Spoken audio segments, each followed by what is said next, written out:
Doctor B আর আম্বেদকর সম্মান অভিযান বৃহস্পতিবার প্রদেশ কর্মশালা দলের রাজ্য কার্যালয়ে অনুষ্ঠিত হয়। এই কর্মশালায় প্রধান বক্তা হিসেবে উপস্থিত ছিলেন সাংসদ ভোলা সিং।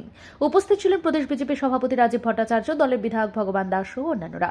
কর্মশালায় বক্তব্য রাখতে গিয়ে সাংসদ রাজীব ভট্টাচার্য বলেন, দেশের বিরোধী দলগুলি যেভাবে আম্বেদকরকে অসম্মান করছে বলে বিভ্রান্ত করছে, তার জবাব দিতে হবে বিজেপি কর্মীদের।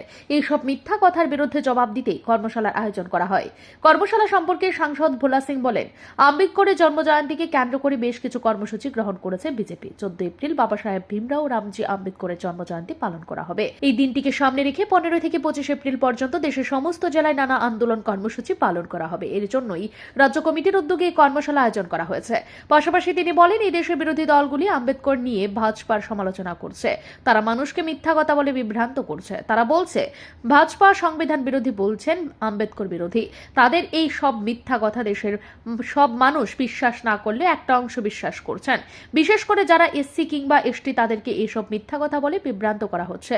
ভোলা সিং বলেন, 15 থেকে 25 এপ্রিল দেশের সব জেলাতেই কংগ্রেসের সময় আম্বেদকরের জন্য কি কি করা হয়েছে আর ভাজপার সময় কে কি করা হয়েছে, এই সব তথ্য তুলে ধরা হবে।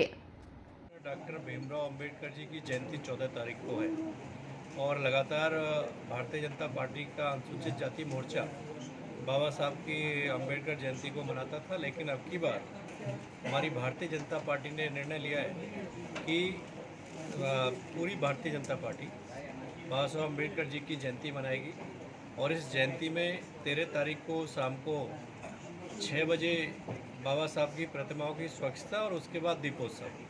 14 तारीख को सुबह बाबा साहब की प्रतिमा का मालार्पण, पुष्पांजलि, मिष्ठान वितरण और उसके साथ साथ संविधान की प्रस्तावना पढ़ना।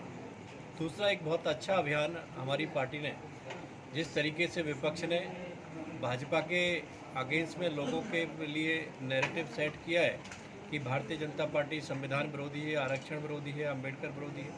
हमारी पार्टी ने तय किया है कि कांग्रेस ने लंबे समय इस देश में शासन किया और कांग्रेस के शासन में बाबा साहब अम्बेडकर जी का लगातार अपमान रहा और उनकी मृत्यु के बाद भी उनका निरंतर अपमान कांग्रेस ने किया। और वहीं कांग्रेस ने संविधान का दुरुपयोग भी निरंतर किया। भारतीय जनता पार्टी की सरकार आने के बाद, चाहे वो सद्य अटल जी की सरकार हो, चाहे आदरणीय प्रधानमंत्री मोदी जी की सरकार हो, उसमें बाबा साहब अम्बेडकर जी और संविधान दोनों। এই দিনের কর্মশালায় বিজেপি জেলা মণ্ডল স্তরের সভাপতি, প্রত্যেক মোর্চার সভাপতি ও সম্পাদকগণ উপস্থিত ছিলেন। 15 এপ্রিল থেকে রাজ্যের সব মহকুমায় চলবে এই আন্দোলন কর্মসূচি। ব্যুরো রিপোর্ট, ঋদ্ধি নেটওয়ার্ক।